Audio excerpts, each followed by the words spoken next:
Good afternoon, everyone, and welcome to the Utah League of Cities and Towns Wednesday web chat. We did not have a Legislative Policy Committee meeting this week, and so in lieu of LPC, we're doing this Wednesday web chat to give you an update on what is happening at Capitol Hill and how it affects your cities. I'm Cameron Deal, the Executive Director of the League of Cities and Towns, and I'm joined on my right by Rachel Otto, who's the Director of Government Relations here at the League, and on my left by John Hiskey, who's the Senior Advisor here for us at the League of Cities and Towns. You can post your questions on the Facebook Live Wednesday web chat. I have it up here so that I can be monitoring the questions as they come in. We'll give you an update on a couple of key bills that are before the bodies right now, and then the plan is just to take questions from you for as long or as short as the questions come in. We also have one of our colleagues here who will also be monitoring the page. You can also text us, tweet at us, or send an email about a question. We'll try to monitor all of those as well. So with that being said, let's jump into it. The first bill we wanted to give you an update on is House Bill 175. House Bill 175 is the Government Oversight Committee, sponsored by Representative Kevin Stratton. House Bill 175 came out of House Committee last week despite adamant opposition from the League of Cities and Towns, as well as the other entities that represent local governments. Over the last few days, the League has partnered with the Utah Association of Counties, the School Boards Association, and the Association of Special Districts to oppose the bill. Today, we've been doing a full court press on the House floor with House members urging opposition to House Bill 175. Currently, it is fifth on the reading calendar in the House, which means we expect it to come up for House floor debate today. They will be back on the House floor from 2 to 4 o'clock this afternoon.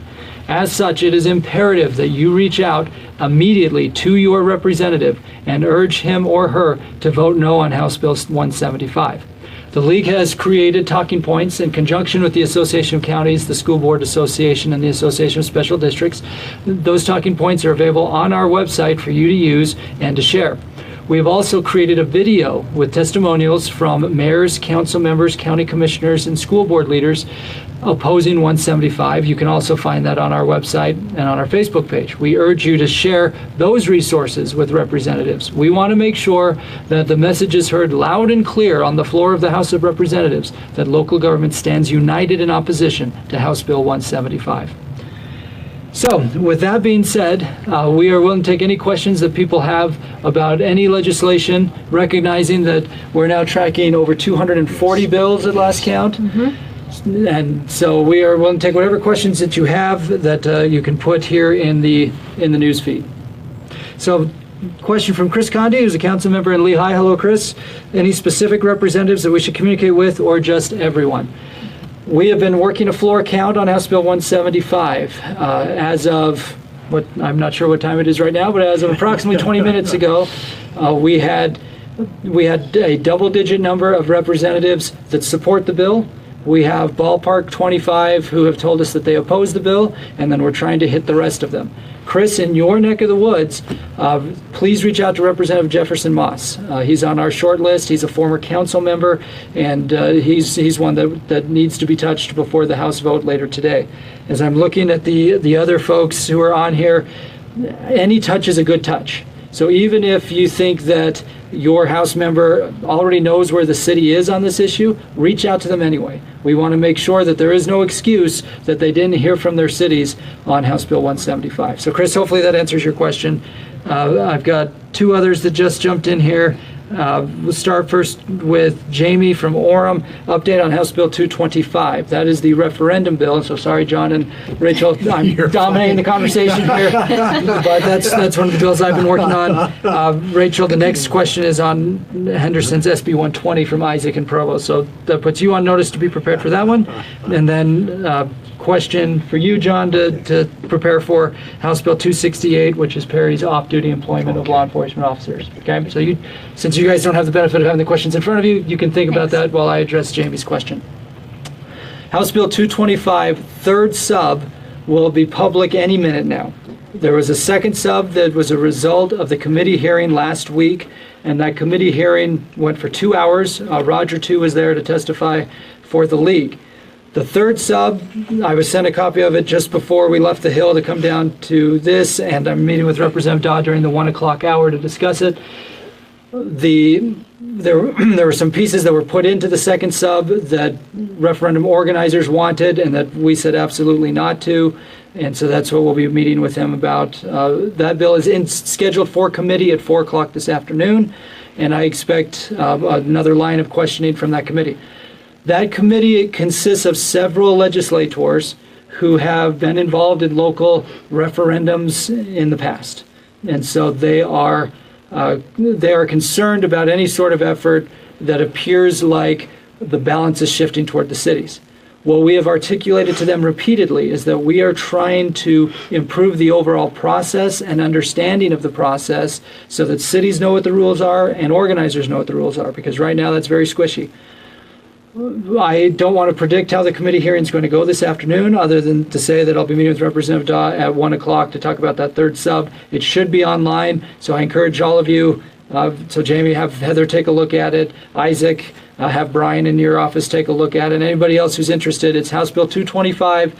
It will be in committee this afternoon, and we still have a little ways to go on that bill. So Jamie, hopefully that gives you enough of an update. If not, you know how to communicate with us here. Isaac, your question about SB 120, I'll turn it over to Rachel to answer it. This is Senator Henderson's transportation utility fee bill, which is also scheduled for committee this afternoon. Right. So this bill was originally scheduled for yesterday morning in committee. Senator Henderson pulled it off the agenda with the hope that we would have some information from Utah County on some proposed amendments that we had asked her to make to that bill. So at this point, there's no substitute bill.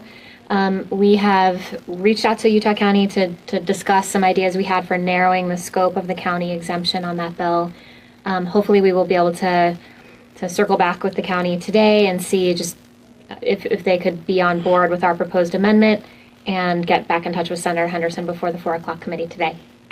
Senator Henderson, to her credit, pulled the bill to give us time to meet with Commissioner Ivey from Utah County, which we did yesterday. Commissioner Ivey firmly believes that Provo's transportation utility fee is a tax and is opposed to it under those philosophical grounds. We have pushed back and said it's not a tax, it's a fee, and Provo has methodology of how you're calculating the fee, and our concern is that you codify SB 120, you undermine the argument that it's a user fee because you're statutorily exempting certain users from paying the user fee. That argument did not really resonate with the commissioner, so we talked about some other options that Rachel referenced that still would preserve the tool of the user fee and not subject us to potential legal action down the line. So still working on it, and Isaac, strongly recommend that you and Mayor Kafusi, if you have a relationship with Commissioner Ivey, reach out to him again, or if you feel like this is as good as you're going to get with Utah County, then maybe let's circle back via phone before the 4 o'clock committee hearing. Senator Henderson has indicated she wants to work with us. She wants to codify this tool for cities. That's the good news, and she deserves credit for that. We're just trying to figure out how all the pieces come together on it. John. Thank you. Law enforcement, secondary employment. Thank you, Cameron. I appreciate it. First and foremost, yesterday afternoon, I was involved with some water responsibilities with House Bill 303, et cetera, so I do need to get a final catch-up on this. The way it was approached was that, as you may well know, concerns were voiced about secondary employment of officers, and probably more directly if they were contracting directly as an officer with an entity, in other words, doing security service, as opposed to going through their department with a process, with a operational plan, etc. The risk management people saw some challenge in the context of that. What if, in fact, there has to be some police action taken while you're serving as perhaps a security person? Perhaps you observe something, you do have a responsibility to come in and so exercise that. What happens to liability? The debate took place, the discussion took place relative to those persons from legal, those persons from risk management, and the officers themselves, and they came up with this compromise bill, if you will, that does identify the kinds of things that most directly, if you're an agency, a police department, you have a policy, you have an approved policy of your people, the officer signs it, the party that's contracting with them also signs and acknowledges, and it does spell out responsibilities as they pertain to liability. Now, the issue also did call for those that are contracting direct to have a similar relationship and responsibility, and I hope I'm correct in this, and please help me out there if you understand it better than I. There are only a couple of agencies that actually have their officers contacting directly or contracting directly with an entity. To my knowledge, I believe those were bridged, but I say that carefully. I do owe you a follow-up on this, and again, I regret I was tied up in the water meetings, Cameron, so I apologize on that. No, you're fine. In fact, for those of you watching, not only has John been tied up, you've been wading and swimming and drowning in the water bills, because there have been a bunch. And Isaac, just from who I can see online, all of the water bills are now firmly targeting cities of the first class. Yes. So whereas before the water bills encompassed every community, Yes. after this morning's committee hearings, correct. they were both amended. Well, 135 had already been amended. That Yes. was Noel's extraterritorial bill, but Kim Coleman's bill on Yes. transparency was amended to cities of the first class. Yes. So Provo, you guys are still very much in the thick of it, even though Absolutely. the bullseye has been in Salt Lake City. Sandy, West Jordan, and West Valley are all cities of the first class, but eventually Orem and St. George and others are going to grow to be over 100,000 and be Absolutely. affected too. So we've been opposed to these bills. We've been trying to get them off to the interim so we can discuss them in more detail. But so when John says he's been busy with water bills, he's been up to his neck in it. So thank you for that. Thank you. The next one comes from Highland, and the question is about food trucks. Not listed as opposed on the bill tracking. I believe it's because it's listed as amend. And the question is there a reason we aren't opposed? Rachel's been point person on it this year, so Rachel, take it away. Sure. So I realize that any food truck bill is always going to create some controversy, but we have been working. We've been working pretty diligently on this bill with Senator Henderson, also with the Food Truck League, and I've had a lot of help from city attorneys from around the Wasatch Front and beyond on this bill. So from Ogden, St. George, across the board. So where we are right now with this bill is we're on a third draft. I would anticipate another substitute coming out later today. The themes of it are basically that cities are maintaining their land use and zoning control. The idea is that cities are responsible for developing ordinances, guidelines, regulations that are consistent with state law that tell food truck operators, here's where and how in our city you can operate. This is a little bit different from a traditional land use situation where the applicant comes in and tells the city, hey, this is what we want to do, this is where we want to be, and then the city says yes or no. So what the food truck operators are looking for are clear guidelines, and the burden is really on the city to figure out what those guidelines are and how they work in your city. So hopefully, by the time we get to this substitute, it will be okay for cities. I anticipate that we'll have continuing dialogue. I'm not sure if we're going to get to support or oppose on this bill. But the food truck operators are looking for guidance. We are looking, of course, to maintain your right to do what you want to do in your city in terms of food trucks. So I'll look forward to feedback on the substitute bill when it comes out later today, I think. One thing I'll add on the food truck legislation is since I took over as executive director, I have been in touch with directors of leagues in other states. And there is food truck legislation in multiple states that goes far beyond what we've successfully negotiated here in Utah last year, and certainly even what's on the table this year. There are these national efforts to preempt local government across the spectrum, whether it's food trucks or small cell or plastic bags. It is a concerted effort coming from these national organizations to preempt local governments in every state. So it's frustrating for us on the front lines here in Utah, but it is even more frustrating in these other states. And so I use that to pivot, Mark, to your question about SB 189, which is the small cell bill. And the genesis of the small cell bill, again, came from national headquarters of some of the telecommunications industry. They've passed legislation in 14 states now that essentially preempts local government and restricts what you can charge for the use of your right-of-way. They have passed it over the opposition of the municipal associations in every one of those states. Even if those municipal associations ultimately came into a neutral or a support position, I can tell you based on my conversations with their directors that those positions came under duress. This morning, Roger Tu and I, along with several city attorneys from several cities across the Wasatch Front, met with the national representatives from AT&T as well as local representatives from AT&T. Additionally, Senator Bramble coordinated the meeting and was there. SB 189 is in committee this afternoon. It is a placeholder bill. Senator Bramble has acknowledged this is a placeholder bill because we're down to 12 business days left in the session and he wants to get it moving. We are always frustrated when you have a placeholder bill because you want to try to get the bills negotiated before committee. That said, Senator Bramble historically has always worked with the league to find consensus throughout the process. So even if it comes out of committee, he told us today he plans to completely substitute the bill with whatever changes get worked out between the industry representatives and local governments. He's told us that he has no interest in running roughshod over cities. But his point has been that this national effort is coming to Utah. It's already here. It's only going to get stronger. So now's the chance to really get in front of it and make sure cities are at the table. We have been working internally with multiple cities who have already been working on negotiating, working on agreements and contracts with the telecommunications industry for small cell deployment. So we've been trying to incorporate their feedback.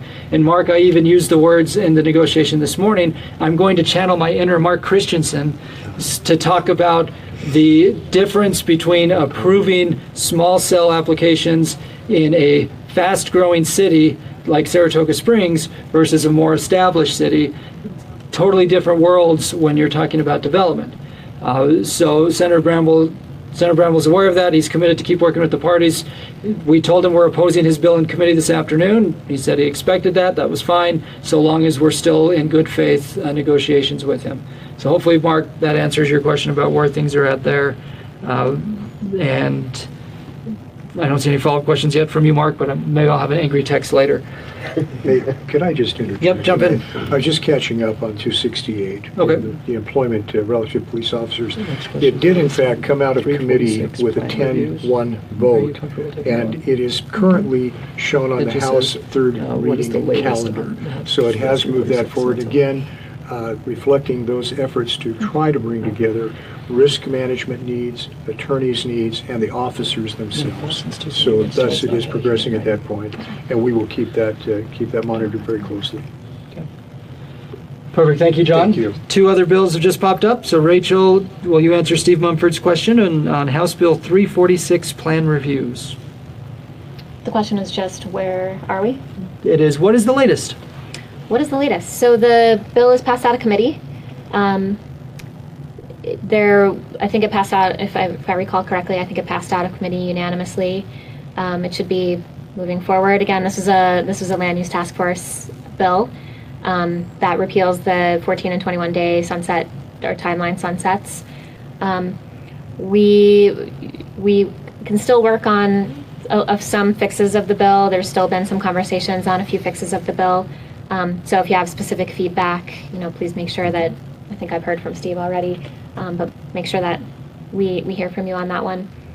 I don't anticipate any major controversy, though, getting that one through. Good. That was a land use task force bill. We spent a ton of time this summer working through the nuances on that bill, and that's where we're at. I expect. If you have follow-up questions, let me know what they are. Yeah. Perfect. Next question from Highland City.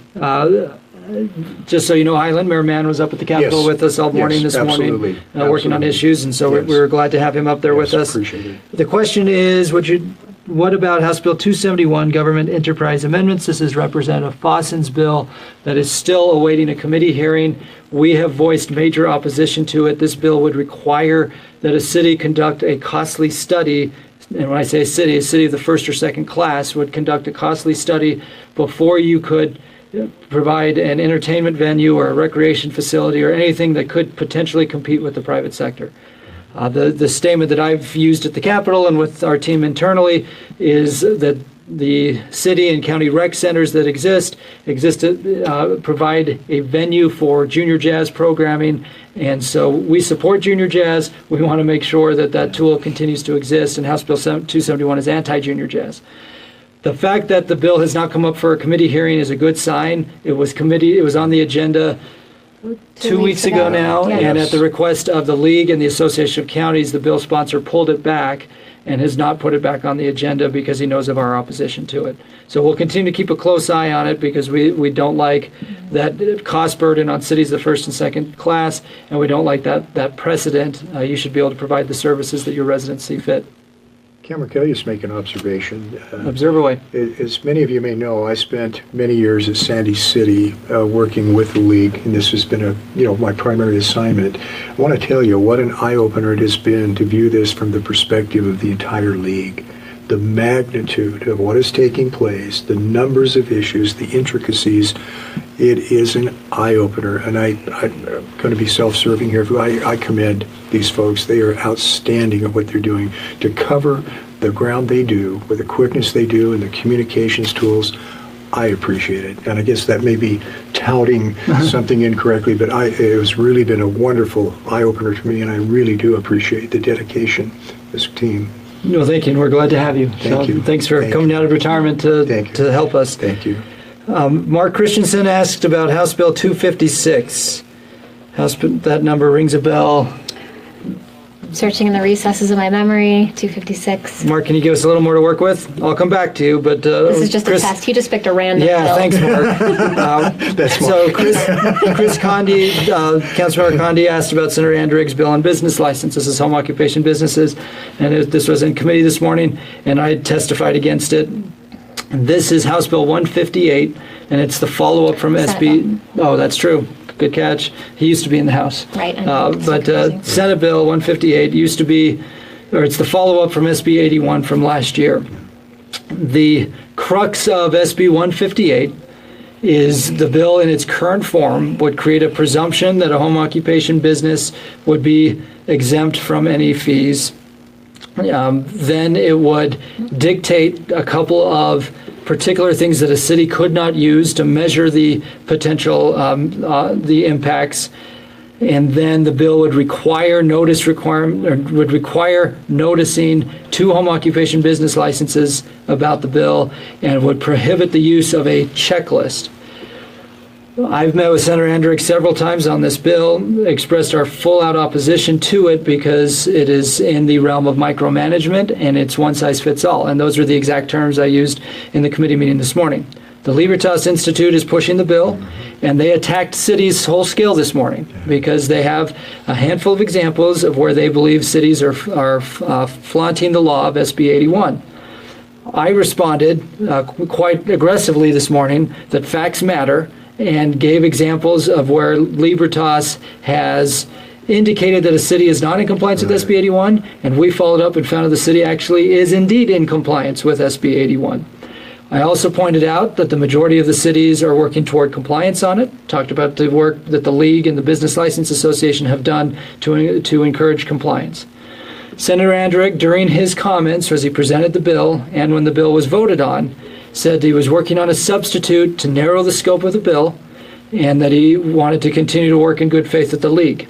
During the presentation in the committee, he said he would like to send a letter to mayors and council members about SB 81 and the implementation of SB 81.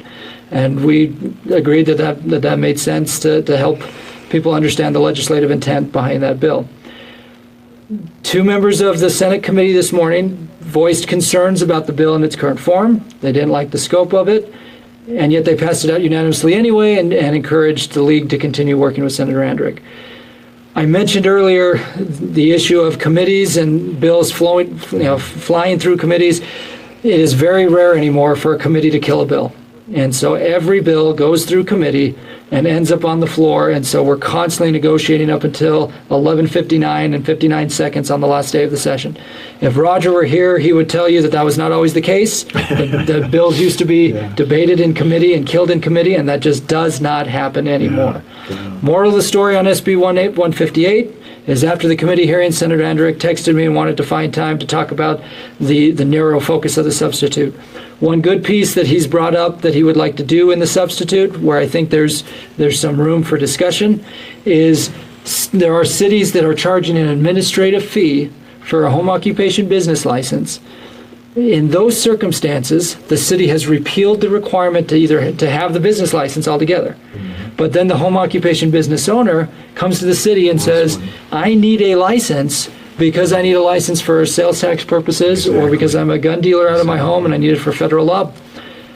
We have cities saying we shouldn't give services away for free. We need to be able to charge to recoup our costs. Senator Andrick agrees. We think we can do that in terms of the current law. We don't need specific authority to do that. He thinks it would be easier to clarify that you can do that. So that's one of the discussion items on SB 158. May I just point out when Mark mentioned two things? Oh, yes. Yes, I knew I recognized it. Came back to me too. Yep. Excuse me. Okay.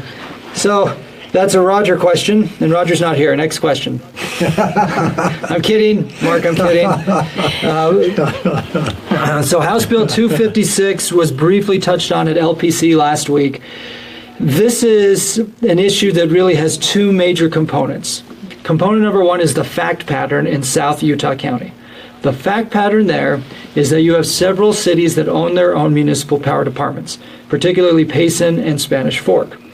Those two cities have within their annexation plans identified areas where the city is going to grow, and the city wants to be able to provide electric service to those cities. When I say the city wants to, they are entitled to provide that service to their future residents, in part because they have a contract with the existing special service district that provides electric power to those areas. The city has planned for these annexations for years. You can find the maps on their websites. But the Special Service District has been concerned that they feel like these cities are going to come in, take these users, and it will hurt the Special Service District financially. Now, again, there is a contract in place where the cities of Spanish Fork and Payson would have to compensate the electric service utility, the Special Service District, for buying the infrastructure or for taking those users. On the board, or there are cities that the Special Service District services, and on their board they have two cities, Woodland Hills and Elk Ridge. So on one hand, you say this is an issue where you have cities versus cities, and it's a very area-specific issue. Setting aside the fact pattern for a moment, there is an underlying policy concern here, which is where the league involvement has come in. And that is that the bill would restrict the ability of a city to provide services to their residents after they go through the annexation process. So it doesn't matter if we're talking about one specific area in South Utah County or any other type of district. There's this underlying policy concern about annexation, and so we've expressed that concern, and the LPC a week ago Monday voted to oppose the bill in part based on that policy concern. Representative Gibson is in House leadership. This has been a major priority for him. He feels like the bill has brought the parties to the table to renew negotiations about the contract, and the bill passed out of the House a couple of days ago overwhelmingly and is now over in the Senate, and the negotiations between the Special Service District and the cities in question are ongoing. Next question is from Highland. And Rachel, these are both for you. House Bill 182, which is the gravel tax, and then House Bill 203, nighttime construction. Before you answer those, I'll give you a second to think about it, because Mayor Hyatt, or former Mayor Hyatt, but once a mayor, always a mayor, asked what acknowledgement has been made by House or Senate leadership regarding league concerns on House Bill 175. On the House side, House leadership is applying a lot of pressure on members of the House to vote yes on the bill. Thus, we're in this power struggle where you have leadership saying vote yes, and you have all the local government entities saying vote no. And leadership knows that we oppose the bill. That's where we're at. On the Senate side, we've chatted with several members of Senate leadership about the bill, and Senate leadership shares many of our concerns about the bill. Our focus for now has been on the House vote. Again, we expect it as early as this afternoon, but that's where the two leadership teams are. Rachel, fire away for gravel tax and nighttime highway construction. Sure. So Representative Nelson's sand and gravel tax was held in committee it's been 2 weeks now. That bill, the substitute bill, would have allowed counties to levy a 15-cent tax per ton on sand and gravel that was taken out of their county to go specifically for road repair in the county. The bill was held, as I said. I have not seen it back on an agenda. At this point, I'm starting to doubt whether or not it's coming back. I know that Representative Nelson was getting some serious pressure from industry to not run that bill. So, obviously we're interested in the bill and we'll keep an eye on it, and we'll make note of it if it does come back. On nighttime construction, Representative Christopherson has been trying to work with all of the stakeholders on that bill for the last several weeks. It's been a little frustrating waiting for revisions to that bill. This bill essentially says that if there is a gravel pit that's being used for a nighttime construction project on a state highway, that certain activities need to be able to take place in the pit overnight in order to fuel that construction. So, clearly this is a huge concern for our residents who live in cities that have pits. It's a major quality of life issue if those pits are going to be open overnight for specific projects. So we have been adamantly opposing the bill. Representative Christopherson has been talking with us, talking with UDOT, and talking with the Utah Association of Counties, and also talking with industry stakeholders to try to see if there's a way that we can get to consensus on the bill. There hasn't been thus far. Again, it's been a little frustrating because the new proposed language had only exacerbated problems, which we expressed to Representative Christopherson, and he again pulled the bill from committee yesterday. Actually, it was this morning that it was supposed to be heard in committee this morning. He's still anxious to get the bill back in committee. I just talked to him earlier today before coming down here, and we think there may be a path forward, at least for a substitute bill. I made no promises about where our cities would be on the proposed substitute, but essentially it involves UDOT convening a process well before the project takes place. I think maybe shortly after the contract is, maybe at the beginning stages of where a contract is being negotiated. UDOT would bring together the different stakeholders, the cities, to see if there's a mitigation plan that would work for the cities. Again, we'll see what the bill actually says. But that's kind of the status, and I would expect a substitute tomorrow because, again, Representative Christopherson wants to see this in committee on Friday. Thank you, Rachel. I need to acknowledge that I made a mistake earlier. I said there were 12 business days left in the session. There are only 11 days. Oh, shoot, I thought you were going to say it was like 15. Yeah, 11. Okay, good. 11. That's fine. 11, yeah, 11 business mornings to go. So that bothered me as soon as I said it. Good mistake. It's a good mistake to make. We need to get back to the Capitol. So Tim has a question about House Bill 209. If you have any other questions, now's your chance, because we do need to try to be back to the Capitol by 1-ish. This is the mental health protections for first responders bill. I'll take a crack at it and then chime in, either of you, because Carson's been running point on that bill, and he's back still organizing up at the Capitol. Tim, your question is, will this have financial impacts on cities or fire districts? The answer is absolutely.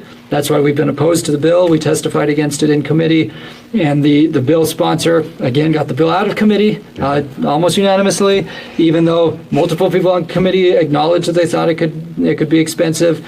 The bill, to my knowledge, has not yet been voted on in the House, but we and other entities have been pointing out the concerns that and Workers' Compensation Fund has been the primary point of contact on this bill because of the increased costs that workers' comp could face in addition to local governments. So hopefully that answers the question. If you have specific questions about the language in 209, Carson on our staff has been the point person on that bill. Well, thank you, everyone. Thanks for joining us for this Wednesday web chat. If you need us, you can tweet at us, you can email us, you can text us, you can call. Government closest to the people governs best, and we have been using that mantra on every bill. We've been using our checklist of priorities and using the prism that we've discussed on every bill. We have 240 some odd bills right now, and there's still more to come. The homeless bills still are not out yet. The Northwest Quadrant bill still is not out yet. So we will continue to be diligent, and we urge you, contact your House representative on House Bill 175, urge him or her to vote no, and reach out to your delegation about any of the bills we talked about today or any other bills that we're tracking. So thank you very much. Thanks Thank to you. John and Rachel. Thank you. Thanks to our staff here for handling it. And we'll see you next Monday for the Legislative Policy Committee at noon at the Capitol.